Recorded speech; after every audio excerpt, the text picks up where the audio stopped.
Pemirsa, Menteri Pertanian Andi Amran Sulaiman belak-belakan mengungkap celah pengoplosan beras yang marak terjadi bersumber dari produsen. Pihaknya mengungkap sudah ada 26 produsen yang mengakui perbuatan curangnya mengoplos beras premium. Dan masih ada sekitar 46 produsen beras yang masih dalam proses pemeriksaan kepolisian. Dan untuk mengetahui lebih lanjut, berikut wawancara eksklusif tim Berita 1 dengan Menteri Pertanian Andi Amran Sulaiman yang dipandu langsung oleh rekan kami, Sauza Hutapea.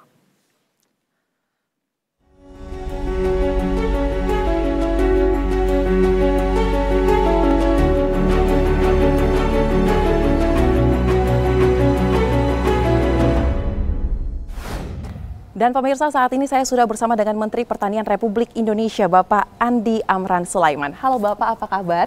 Baik, Assalamualaikum warahmatullahi wabarakatuh. Waalaikumsalam Bapak Menteri, terima kasih ya telah meluangkan waktunya bersama kami Berita 1. Saya juga ingin menggali tentang isu-isu terkini nih Pak, yang lagi dicari oleh masyarakat. Apalagi kalau bukan beras. Boleh Bapak? Boleh. Baik, kita akan bicara lebih lanjut ya Pak ya soal beras ya. Oke. Baik.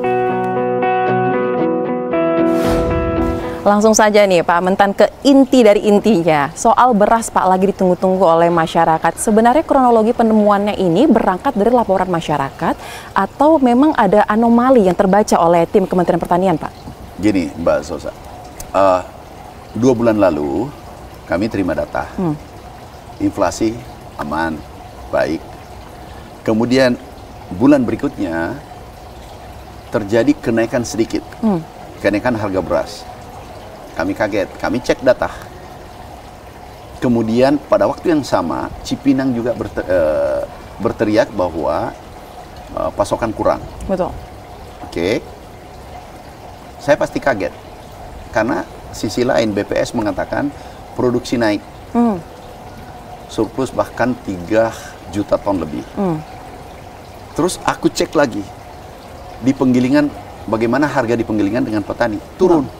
Nah, ini tambah penasaran. Ini pasti ini anomali. Harga di petani, harga beras gabah di petani, penggilingan turun, tetapi konsumen naik. Kemudian suplai untuk Cipinang katanya kurang. Aku cek data Cipinang. Pertama, 5 tahun data Cipinang. Harian aku cek satu-satu. Ada anomali beras keluar katanya 11.000 ton satu hari. Itu tidak mungkin. Itu mustahil. Betul. Karena yang terjadi 5 tahun maksimal 2.000-3.000 per hari. Kalau puncaknya itu 3.000 per hari. Maksimal, nggak pernah melewati. Nah, kami lihat satu hari keluar 11.000 ton. Berarti ini masalah. Betul. Yang kedua, harga tadi. Oke, kami minta tim. Ini tim bergerak seluruh Indonesia. Mengecek itu ada 10 provinsi penghasil beras terbesar. Kami cek semua. Ada 268 sampel. Kemudian kami gunakan lab 13. Dari total yang diperiksa lab, ini kata lab nih. Ya. Itu 86% tidak sesuai standar. Ada yang tidak ada nomor registernya, tidak terdaftar. Ada yang volumenya kurang, ada yang dioplos, ada bukan dioplos tapi hanya ganti sampul premium medium. Jadi beras curah langsung jadi medium premium, beras curah jadi medium. Nah, ini yang ditemukan sesuai data lab. Ada 212 merek seluruh Indonesia. Baik, nah untuk update per hari ini Pak, apakah ada penambahan lagi dari hasil pemeriksaan yang dilakukan? Mungkin dari 212 berkembang lagi, nambah lagi, atau masih di angka yang sama?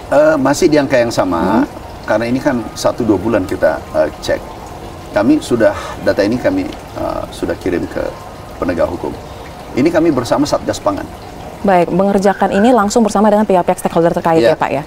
Terkait dengan temuan yang mencenangkan ini Pak, sudah dilaporkan juga kepada penegak hukum. Bagaimana update terkininya? Apakah seluruh produsen sudah memberikan data, klarifikasi, atau sudah memenuhi panggilan untuk keterangan di kejaksaan mungkin? Atau polisi? Tanggal 10 kemarin sudah dipanggil 10 perusahaan dan 26 merek. Oke. Ke depan ini 40. Laporan yang kami terima tadi malam. 40 ini akan dilakukan dalam bertahap? Dalam waktu bertahap. 1 bulan ke depan kira-kira bisa Pak dikejar? Ke depan. Baik. Sampai 1 bulan, 2 bulan. Baik, nah sejauh ini Pak, dari sejumlah produsen yang sudah dipanggil dan akan dipanggil, apakah ada yang bersifat defensif mungkin melakukan perlawanan atau bersikap tidak kooperatif untuk dapat? Enggak, semua kooperatif dipanggil datang. Saya dengar ya, semua dipanggil datang. Baik, nah dari 10 perusahaan ini, apakah mereka semua membenarkan bahwa mereka memang melakukan praktik-praktik curang itu Pak? Menurut laporan, tapi kami tidak lihat langsung ya. Sebagian besar mengakui. 80% mengakui, 90% mengakui. Apa alasan mereka melakukan hal tersebut? Keuntungan. Ada alasannya. Dia katakan gini, harga beras naik. Lah, pada saat bulan Maret, puncak produksi, Maret, April itu produksi Indonesia, 70% dari total produksi. Itu harganya rata-rata nasional itu di bawah HPP. Jadi tidak ada alasan. Aku tunjukkan kemarin di Komisi 4. Nih, data yang benar. Kan ada pengamat mengatakan 6,5 langsung kali 2. Karena mengamatnya di Jakarta. Dia tidak paham itu di lapangan. Di lapangan itu, pada saat panen puncak, itu di bawah HPP. Bahkan di bawah 6.000. Rata-rata nasional. Artinya 70% itu di bawah 6.000. Katakanlah 6.000, berarti kan cuma 12.000. Bukan 18.000, bukan 17.000. Tetapi mungkin sampel data yang diperlukan dilihatnya lebih skopnya lebih luas ya Pak ya, tidak hanya terpusat pada satu. Indonesia ini kan luas, bukan Cipinang saja datanya. Betul. Berarti kemarin temuan ini merata Pak di seluruh provinsi di Indonesia? Iya, merata seluruh Indonesia. Pasti ini sudah lama. Baik, lebih dari 1 tahun berarti prediksi. Oh pasti, itu sudah pasti. Nah kemudian Pak, dari temuan yang Anda dan tim juga kerjakan hampir di seluruh Indonesia Pak, 38 provinsi itu, apakah ada satu daerah yang temuannya paling menarik mungkin terkait dengan beras yang dicampur, yang dioplos ini Pak, atau paling banyak terjadi di wilayah mana? Di kota-kota besar, yang 10 provinsi, itu yang banyak dioplos. Nah, sebelum kita membahas terkait dengan langkah hukum yang juga sudah didorong oleh Kementerian Pertanian, apakah sudah diketahui juga Pak untuk pengoplosan, mencampur-campur beras ini sebenarnya diperbolehkan atau tidak Pak secara aturan? Itu nggak boleh. Tidak boleh. Ini jadi medium ada standarnya, premium ada standarnya. Jadi mudahnya gini, gampangannya gini. Saya ibaratkan emas, jual emas. Ini emas 24 karat. Padahal itu emas 18 karat. Ya, gampangannya seperti itu. Jadi mereknya 24 karat, harga jualnya mahal, tetapi sesungguhnya isinya adalah 18 karat. Baik. Jadi tetap beras. Tetapi hanya saja harusnya harganya 12.000, 13.000 dijual 16.000, 17.000. Nah, ini yang merugikan masyarakat kan? Betul. Nah, untuk konsumen. kerugian itu di angka berapa Pak dari taksirannya? Gimana? Kerugian yang ditimbulkan kalau dengan adanya kita hitung estimasi ya, potensi kerugian kurang lebih 100 triliun, 99. Wow. Kerugian masyarakat. Kerugian masyarakat ya Pak ya. Dan untuk per liternya ini ada markup harga hingga berapa temuannya Pak? Itu ada yang 3.000, ada 4.000, ada 5.000 per kilo. Wow. Baik. Sebenarnya masyarakat berasnya aman, konsumsi aman. Hanya saja harganya. Betul. Uang yang dikeluarkan masyarakat untuk mendapatkan beras tersebut lebih besar. Baik, tidak hanya terkait dengan mutu ya, tapi takarannya juga banyak yang dimainkan volume. ya Pak ya? Jadi volume, kemudian kualitas, kemudian merek, terdaftar, pendaftarannya dan seterusnya. Baik. Nah, macam-macam pelanggaran yang dilakukan. Dan ini adalah kesempatan emas untuk memperbaiki. Ini arahan Bapak Presiden. Kita harus perbaiki. Baik. Kita harus menjaga masyarakat. Baik, karena masyarakat adalah orang yang paling berhak ya untuk mendapatkan beras sesuai dengan harga yang ditetapkan.